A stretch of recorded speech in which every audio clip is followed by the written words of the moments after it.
Amen. So welcome back. Elder Tabo just made an announcement about how we will handle the interactions. As far as the questions I ask when you answer them, to put them in this chat box that you find to the right of your screen if it's open. And then if you have specific different questions back to ask me, to then use the Q&A box. So with those questions, as people post them in the Q&A box, I don't mind if they don't directly relate to what we're studying now. So please don't be afraid to put some other thoughts in there. It may be that we can't get to them at this Sabbath, but when we know what questions people have, we know what to do in other presentations at other Sabbaths, in private messages if people need, or it might be that the presentations are already heading into a discussion of those subjects, and we will know better what questions people have as we present. So please don't be afraid to put questions in the Q&A box. If they don't get answered directly, that they'll be in our minds and they may get answered in some later presentations. So welcome back. We left off yesterday discussing where we are in our current dispensation and going through different lines that illustrate that. I think the more that we look at the external events as they relate to not just to the United States, but worldwide, as we can see how worldwide the issues are now, it really helps us understand why we need the lines. There is a complexity, a messiness to what happens externally. Nothing is neat anymore, especially in an information war or in an information age. There is such an amount of information, so many different perspectives of that information, and even the way countries fight in an information war that makes this history much more difficult to see clearly unless we use parable teaching and lines. Just to give an example of that, we've discussed over the last weeks in Australia, I think we've done, there might be about 6 weeks worth of Sabbaths where I was presenting, and we went through the history of Protestantism. And I kind of hinted at this. We didn't go into a complete discussion of that subject, but going back to the early 1800s, what argument were Protestants making in America? The Protestants, strong conservative Protestants in America, they didn't then use the term evangelical. The terms have kind of morphed and developed over time, but the conservative Protestant faction in America in the early 1800s, what was their position on the Constitution? Their position on the Constitution through most of the 1800s was that it was a worldly, satanic document. The Constitution nowhere honoured God. It didn't mention God as being the force behind the United States. It didn't mention that the United States owed allegiance to God, had respect for his authority and his laws. The fact that God was left out of the Constitution to such a degree for them made the Constitution essentially like a satanic document, and they attacked the Constitution through the early 1800s.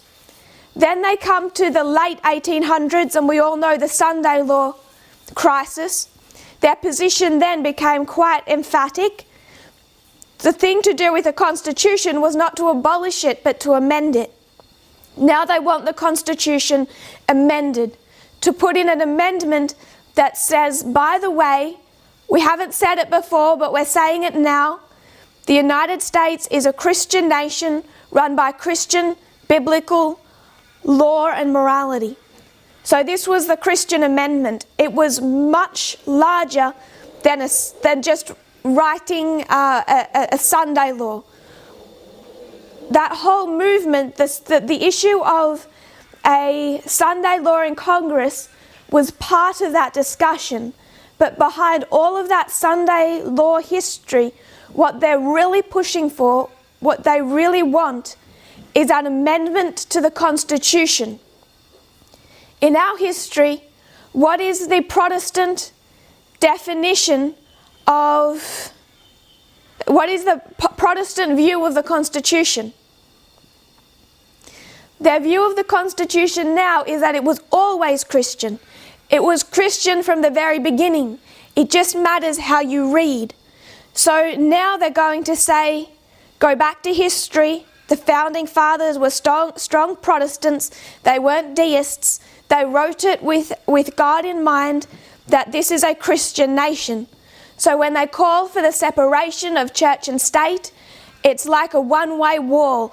It's so Protestantism has freedom from the state. But only Protestantism. That there is nothing in this freedom that is meant to be of benefit to other religions that at that stage hadn't even entered into the United States. So the Protestant perspective of the Constitution has morphed over time, going from that idea that the Constitution is satanic to we can fix this, we can amend it, to it needs no amendment because it's always been Christian and people just don't use it correctly.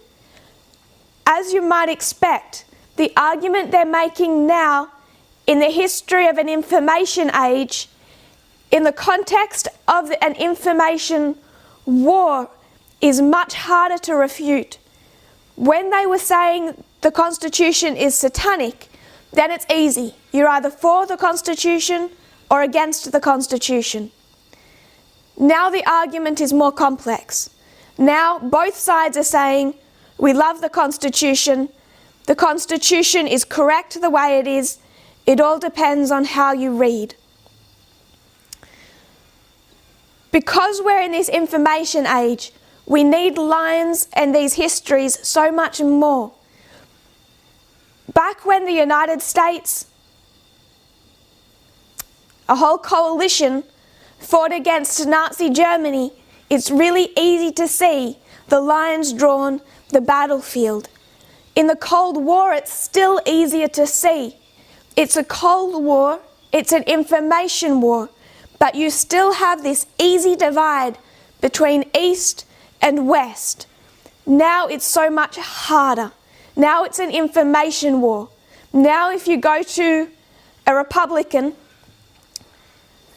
now if you go to Paul Manafort or Roger Stone and say there is a Cold War between the United States and Russia, there is an information war over spheres of influence, what do they say?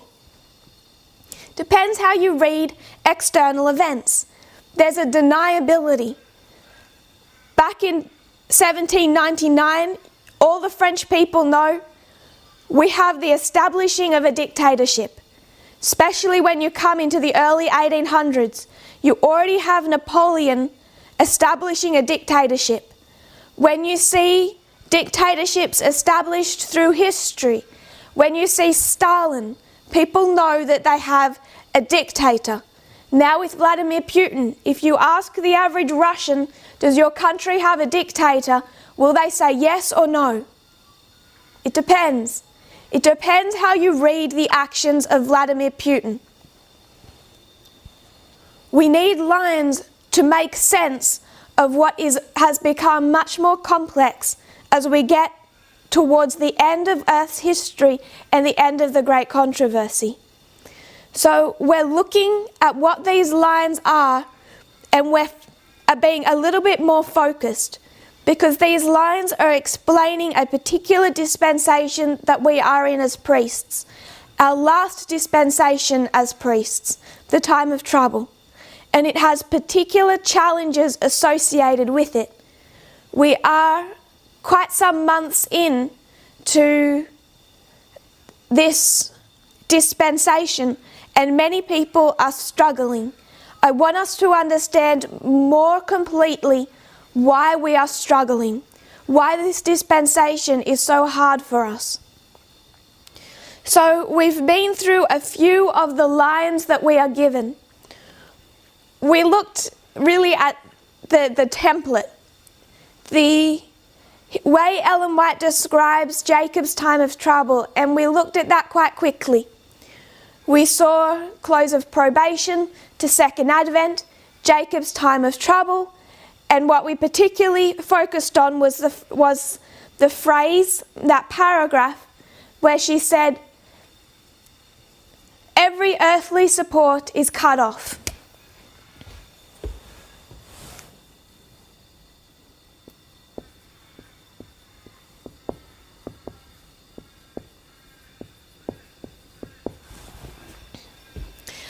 I know those lines are a little hard to see from the board. Photos will be taken in the break so that they can be more visible. We saw no earthly support in that history. We saw what that meant in that history, while we recognise it was written in the context of the great controversy between the 1888 version and the 1911 version being released. We found that in Desire of Ages chapter 12. Then we looked at the chapter that she was writing, that she wrote that story in. And the chapter is titled The Temptation. So what Ellen White has done, she has taken the time of trouble and compared it and contrasted it with the experience of Christ in the wilderness time period, in that 40 days. That's something we've already been doing in this movement for some time, for quite some time, over a year. But we understood we do that as a fractal. So we went to our two lines of the end of ancient Israel. We have the experience of the disciples that we live as the first group called. We then have the experience of Christ, the first priest after the order of Melchizedek, and how he establishes that priesthood. So we have the story of the disciples, and then we have the story of the priesthood after the order of Melchizedek. Two different parables we can take from the same history and put on two separate lines. That connects the history directly after Gethsemane and the cross with the history of Christ in the wilderness. The history after the cross being the time of trouble for the disciples. So we have time of trouble, all earthly support cut off, Christ's experience in the wilderness, where Ellen White compares and contrasts that. Then we have the experience of the disciples after the cross, their time of trouble. Their 40 days between the cross and Christ's ascension. So we could go into those histories in much more detail. For time, in this camp meeting, we won't go into most of these histories with that degree of detail, but it's worth doing. Then we went to a dream that Ellen White had. We wanted to consider what it means to have every earthly support cut off. We began that dream in 1989, where a portion of a large body go on a journey. We said that large body was the mountain of Daniel 2. The portion is the stone that is cut out. That large mountain is Adventism. The stone is a group of people who are going to go on this journey, that portion.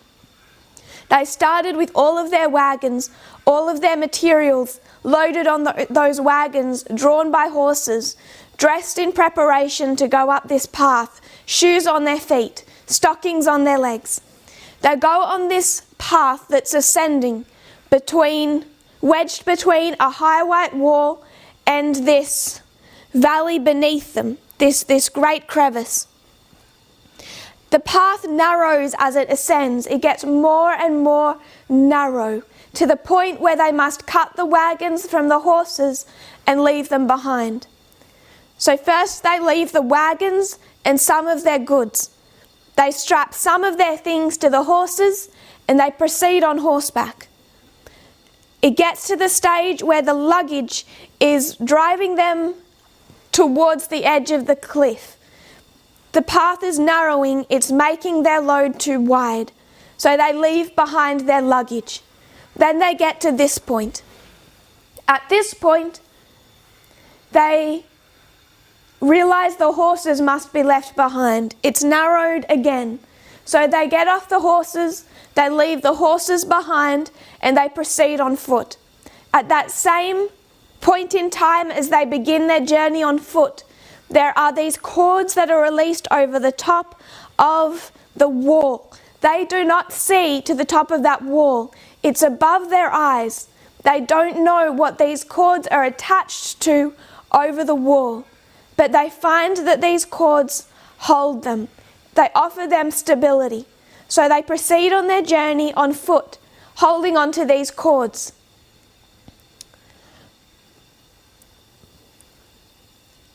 I don't know who here has gone rock climbing.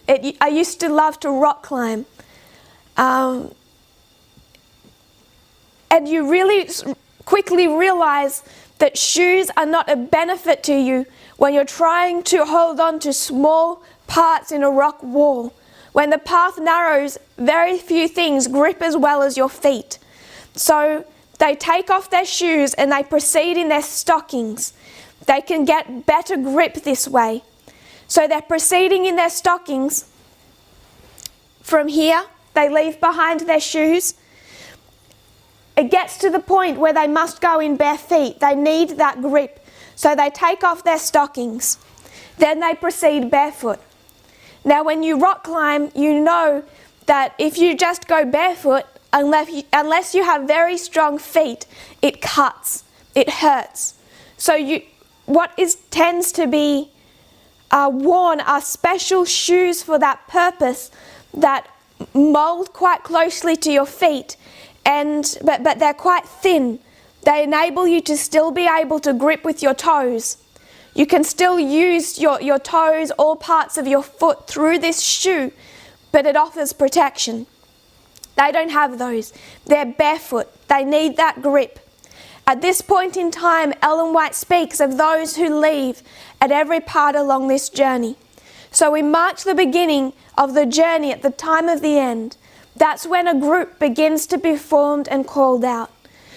We have the two waymarks of that dispensation. We come to 9/11, the cords are let down. The cords being the lines, being parable teaching. They are the specific tool and characteristic of the second angel. Right when she starts to speak about those left behind at every point who had not prepared for hardship, it's in the history between the waymarks of 2012 and 2014 when we first begin to experience major shakings in this movement. 2014, they get to the point here where the path has narrowed so much, she says, it gets to the point they have to suspend almost their whole weight from these cords. And the people are quite joyful in this history. There's quite a lot of confidence in this history of the Sunday law history, of the latter rain. People are shouting, we have hold from above. So they don't know what holds the cords at the top of the wall. But they don't mind that in this history. At this point in time, that's okay with them. They just know that the lines are secure, that the cords are secure. So there's a degree of confidence. They can suspend their weight upon the cords. They say, we have hold from above. But they are still able to have some grip along this ever-narrowing path. These cords increase in size. They cannot just be held by the hands anymore. They are things that are moving with you as you walk, and you are holding onto with your whole body. Ellen White begins to notice blood along this white wall. As I said before, if you're going to rock climb, it tends to wear specially made shoes. You're going to cut your feet. And what she's seeing here is that this path has hurt the people in front of her. And yet she sees it is just as it should be, that blood encourages those coming along before. Others have passed this journey before us, and they made it to the other end, so can we. Then they come to the chasm, and as Ellen White describes their experience standing, pausing at the edge of this chasm, she uses the same language that we find expressed in the history of both Christ in the wilderness and Christ at Gethsemane and the cross. We've reached the time of trouble. We've reached 2019.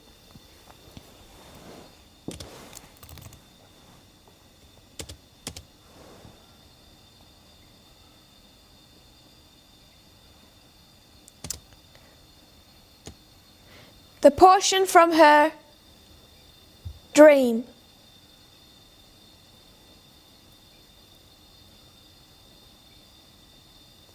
My husband was just before me. The large drops of sweat were falling from his brow.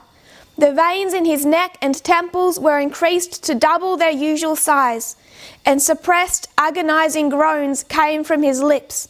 The sweat was dropping from my face, and I felt such anguish as I have never felt before.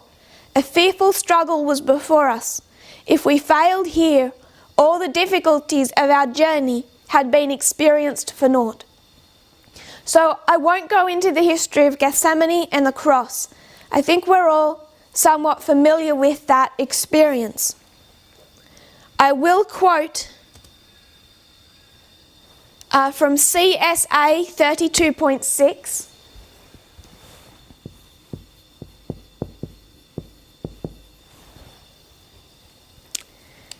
CSA 32.6.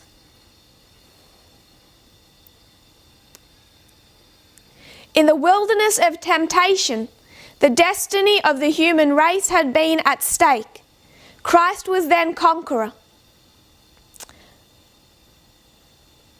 Now the tempter had come for the last fearful struggle. For this he had been preparing during the 3 years of Christ's ministry. So in this quote, she compares Christ's final test at Gethsemane and the cross with the temptation in the wilderness. Last quote for this subject is in CTR 192.4.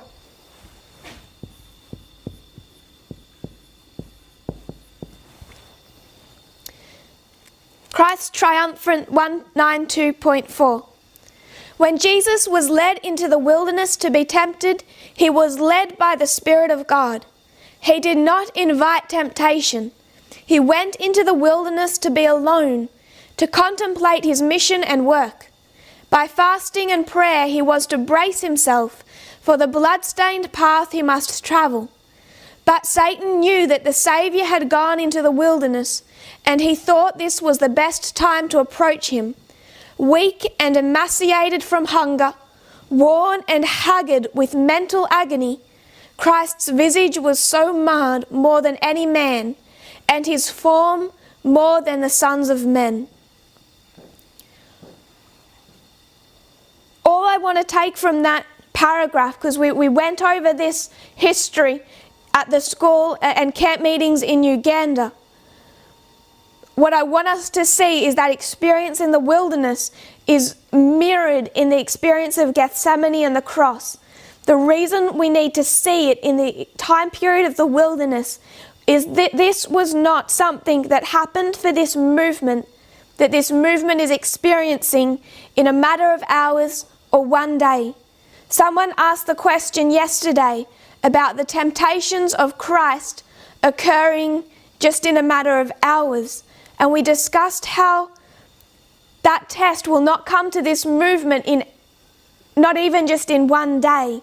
It becomes a theme of that time period. So this experience as I stand on the edge of the chasm isn't just happening on November 9. It's not a one-day experience. It's happening in the context of the whole wilderness time period. It's a characteristic of the time of trouble. We're going to come back possibly tomorrow and discuss that wilderness time period. But I just wanted us to have that anchor, that quote, that demonstrates the experience of Christ in the wilderness, because the Bible doesn't give us that much details. He fasted for 40 days. That sounds hard. When Ellen White describes it, she describes that the weakness, the emaciation, the hunger, the mental agony.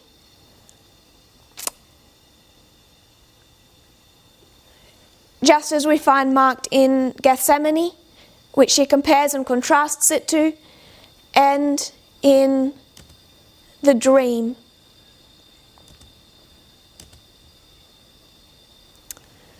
So we discussed what they had to experience in this time of trouble in her dream, crossing from one side of the chasm to the other side, crossing to what she describes as being a land that cannot be described by anything earthly, that is not lit by the sun. This is crossing from the close of probation through the time of trouble to the second advent. And that history is described as having no earthly support. We can describe it as people having to let go of their worldliness or their earthliness. Subtly the same thing. We discussed then what that earthliness is. We can keep it on the line of the movement and speak about our preconceived ideas about the nature of the kingdom.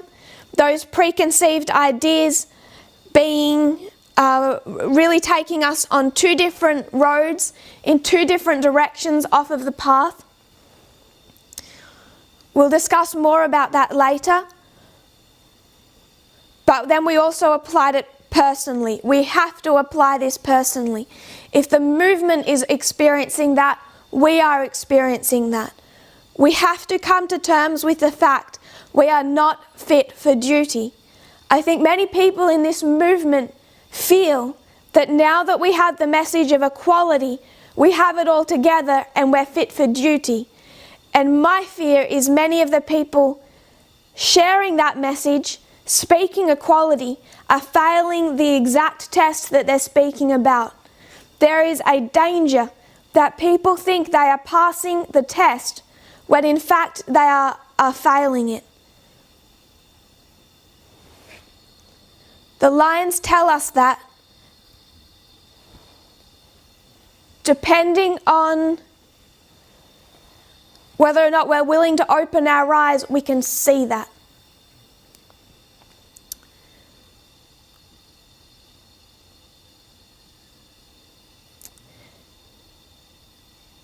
Sister asks, does the wilderness experience end at the increase of knowledge waymark? Yes, I would suggest that it does. But we need multiple parables to explain that history. We're still in the time of trouble. I don't think all issues end at the end of that wilderness time period, but what begins to be given is bread begins to be given back. That's when the angels descend and they feed Christ, and that gives him strength to go on to Cana, then to go on to the first temple cleansing. He receives again strength to endure. So what I will do is I will erase this line now of that dream, and I'll place it just under our lines that we're collecting over here, that are all one dispensation. This is all the harvest of the priests. So if you give me a moment, I'll erase this dream.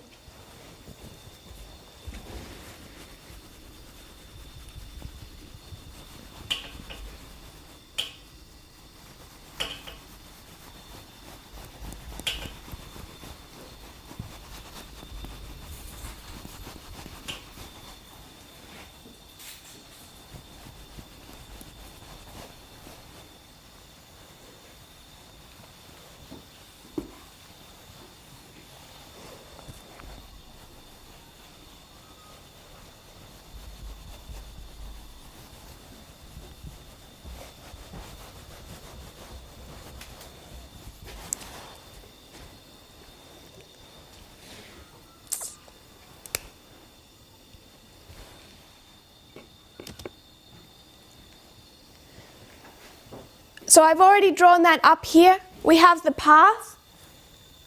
At the end of the path, they start to ask who holds the cords.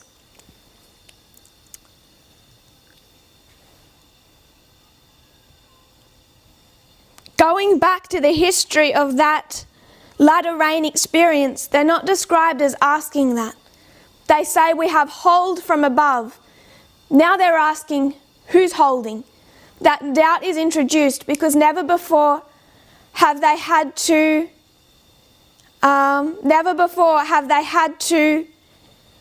put their entire weight upon those cords. They've never had to completely let go of that path and trust that the cords will hold them. So we have that experience of the chasm. Who holds the cords? Then they are finally able to say, God holds the cords. Once they step out in faith, they are led across that chasm.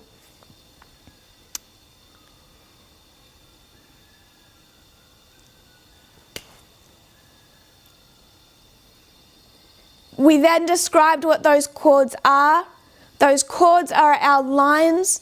They are the parable teaching that happens under the second angel from 9/11 through the midnight cry message. It's parable teaching, but parables are just another expression, a more definite description of what we have called line upon line. So we understand that these lines travelled with them. They held them all along their way from 9/11. And now what gets us to this time period, what brings us to this time period, gets us through it, is those lines, the same ones that we have been teaching for some time. It has not been the right time in the last 6-8 months to expect a new message to come to God's people. We are in the time period when there was no bread, when that left this movement weak and emaciated from hunger. It was not a time period when we could have had a message like that of July 18, despite the fact, separate to the fact, it's not built upon parable methodology. We could not have such a message in that time period.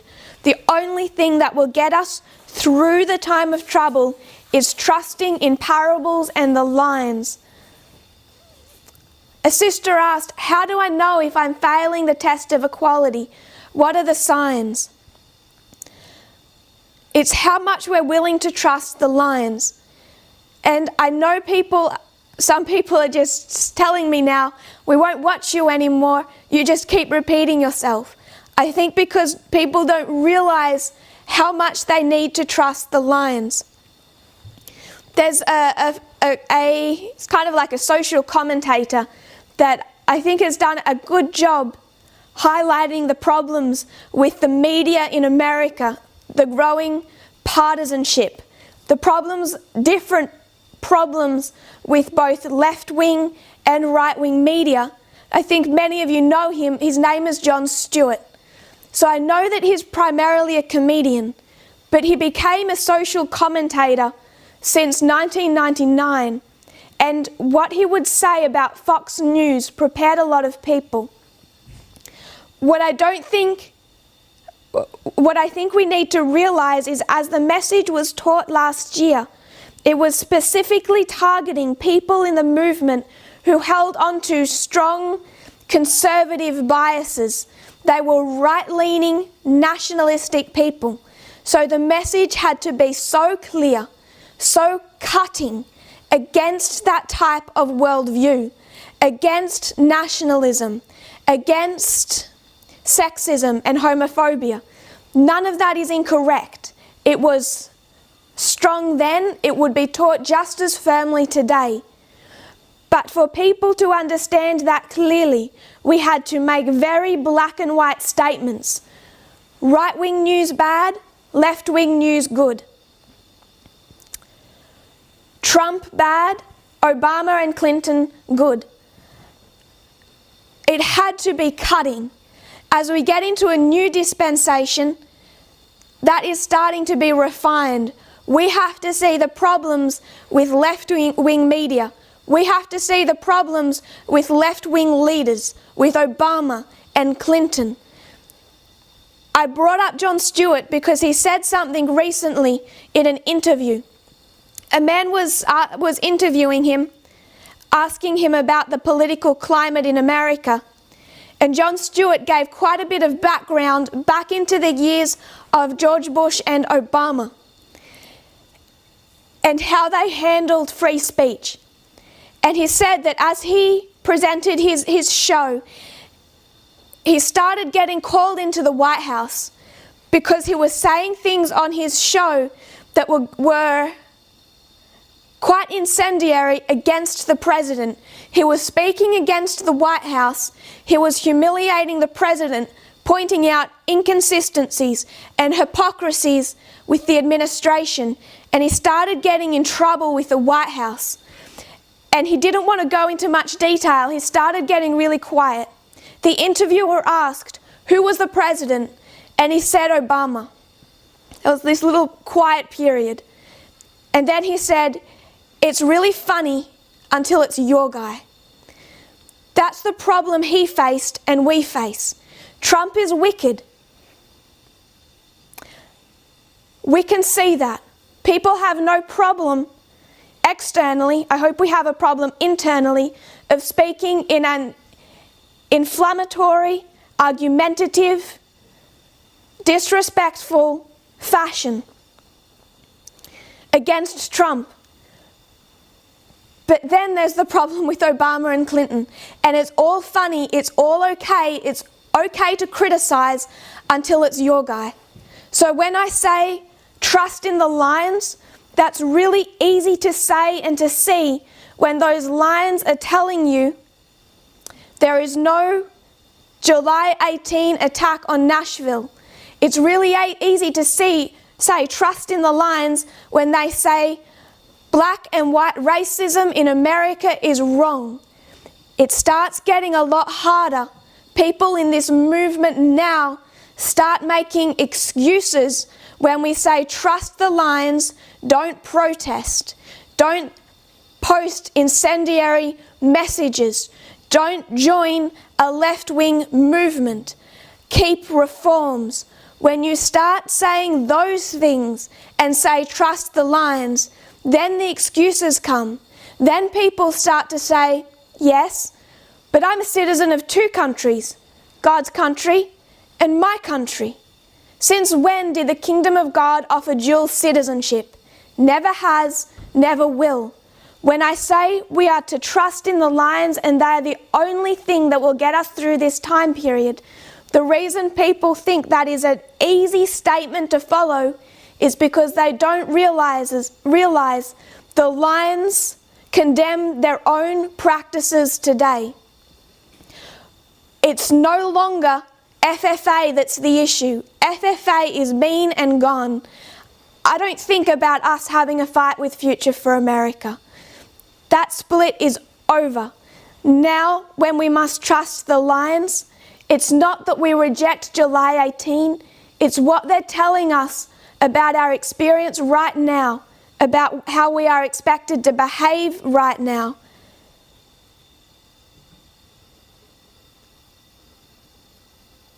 A sister has asked, should we wait to pass the increase of knowledge to study about the LGBT people? Our message will be very similar to that defended by the movements of the world about themselves. I don't quite get the second question. The first question. People can study as they like, but should we be fighting about this subject online in debates? The lines say no. So why are we? It's because people don't trust the lines. They don't apply the lines to themselves. They apply them to other people. They apply them to those social conservatives that they know in their friends and their family and their colleagues and acquaintances in Adventism and the world, in Future for America. They don't apply them to themselves and hold themselves to the same standard.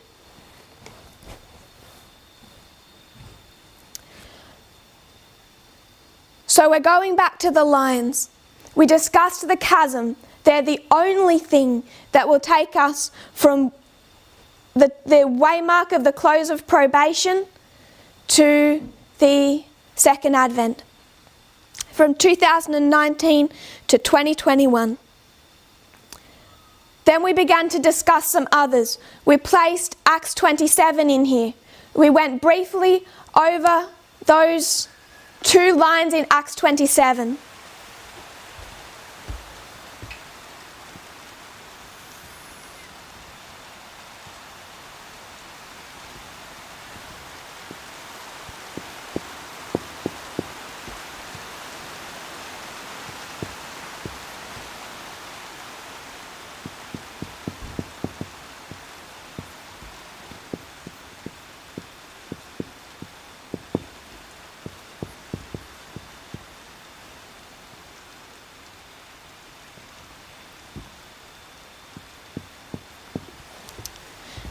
Between the increase of knowledge and the formalization of the Sunday law.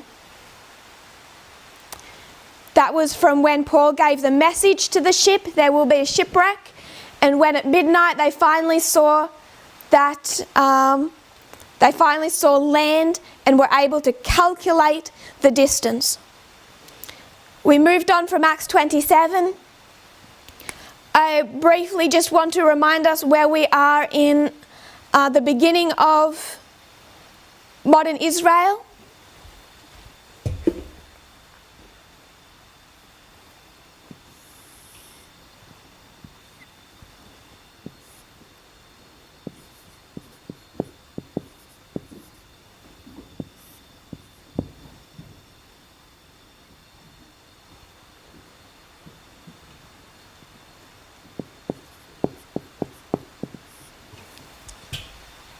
October 22, 1844.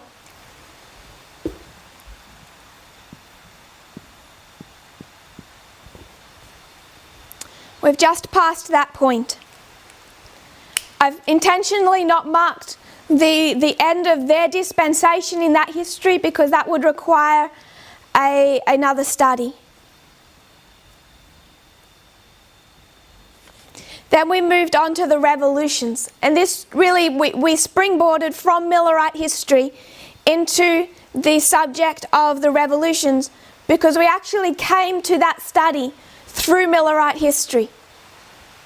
We went through how they had identified themselves as walking through the parable of the 10 virgins, and we still have that drawn above. We drew the line of the 144,000. Underneath, we put their experience, how that they experienced the tarrying time, April 19. The tarrying we line up with 9/11. Then 2014, in its primary sense, is July 21.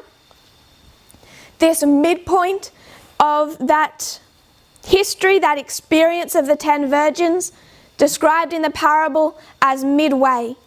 Then it comes to its conclusion, a shut door, October 22, 1844, lining up with 2019 in its primary sense. First group called beginning of modern Israel, priests are the first group called end of modern Israel. So we understood that those three waymarks, tarrying, midnight cry, shut door, are all symbols taken from Matthew 25. And the symbol that we particularly wanted to pick up on was July 21st, midnight and midway. Just before we were closing, and then our review will be completed, we looked at, we drew it this way. July 21 is midway in that history. 9/11 to the Sunday law in our own, April 19 to October 22 in theirs. It is literally midway. When we make application, we bring it over here, it makes 2014 symbolically midway or midnight. So we're taking the literal to the symbolic. rules of parable teaching. Take a literal story, make a spiritual or symbolic application. So 2014 is midnight or midway on our reform line.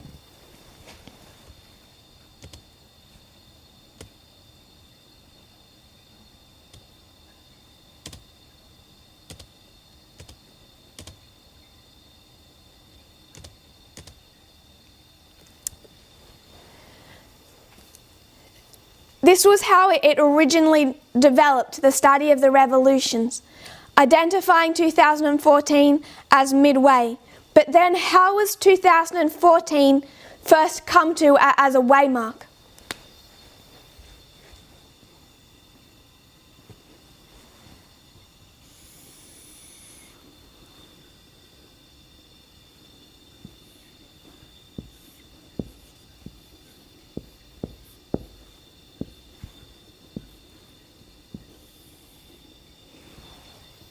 Again, we're going to go through quickly. We just want to remind ourselves of some key points.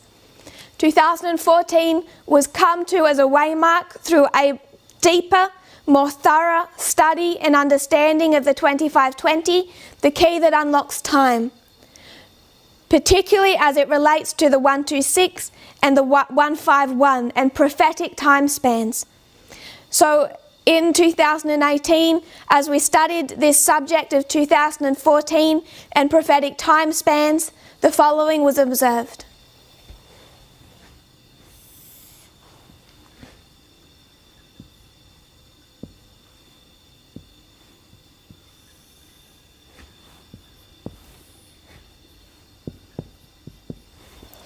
The 151 to 2014 takes you back to 1863.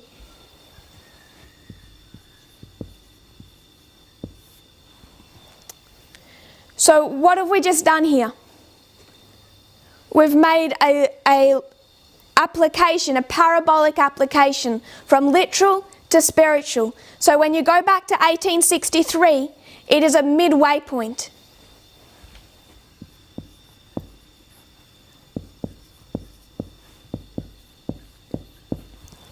It is literally midway in the history of a revolution. When you make application, is it literally midway? Is 2014 literally midway in the history of a revolution? No.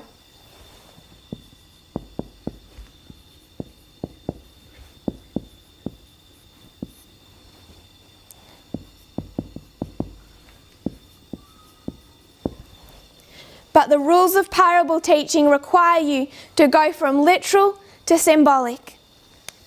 So literally midway in the history from which you are making the application. Whether that is July 21st, it's literally midway, lines up with that waymark. 1863, literally midway. And one more, taking us back to through the 220, associated with restoration.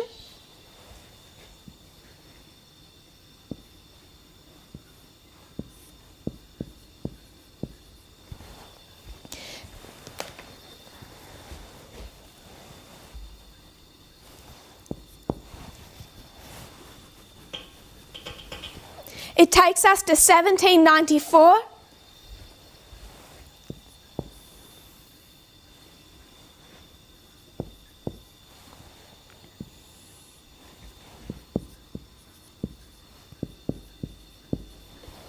Which is literally midway in the history of a revolution.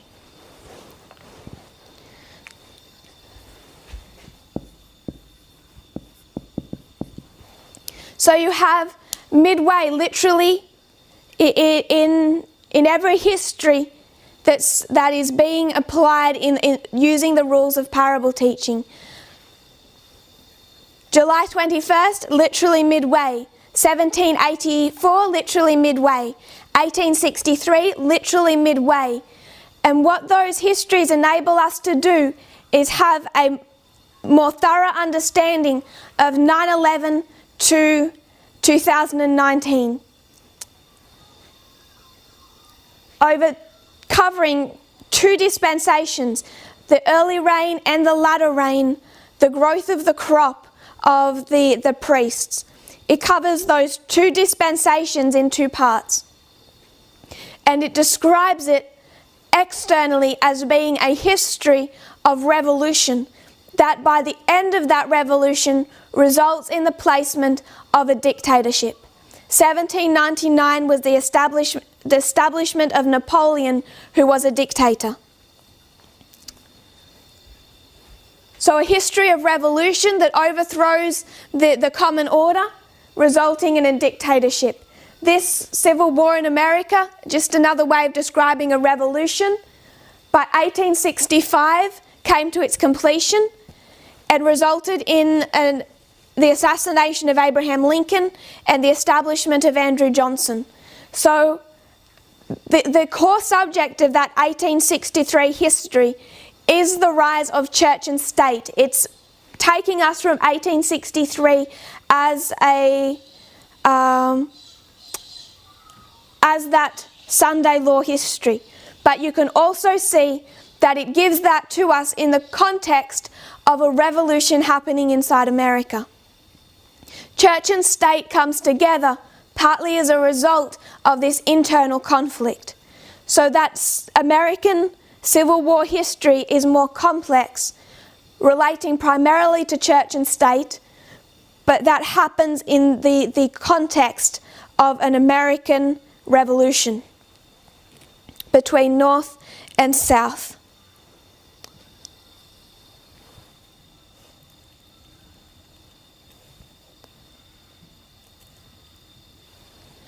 So what we did then was go into a more thorough understanding or study of revolutions in history. We have some specific revolutions famous to us. The French Revolution, the German Revolution, the Russian Revolution. French, German, Russian, also the American Civil War, it's a revolution. And also the American Revolution of the 1700s. We brought together a study of those 5 histories, the French Revolution in 2 parts, so it became a 6th. And that combined to give us a repeating pattern of what to expect to experience in revolution in our own day, in its application. So we're out of time for this presentation. We're going to have a short break. I'll close in a prayer, and then we'll come back and we will complete our study on our fast revision of those revolutionary time periods, mostly discussing the application. If you kneel with me, we'll close in prayer. Dear Father in heaven, thank you, Lord, for our blessings. Thank you that we can come together over different time zones far away. Lord, you know the danger that we are walking through. You have done your utmost to have us prepared, to have us fitted for this journey. I pray, Lord, that we will be willing to carry that cross, that we will see that for the glory of your kingdom, for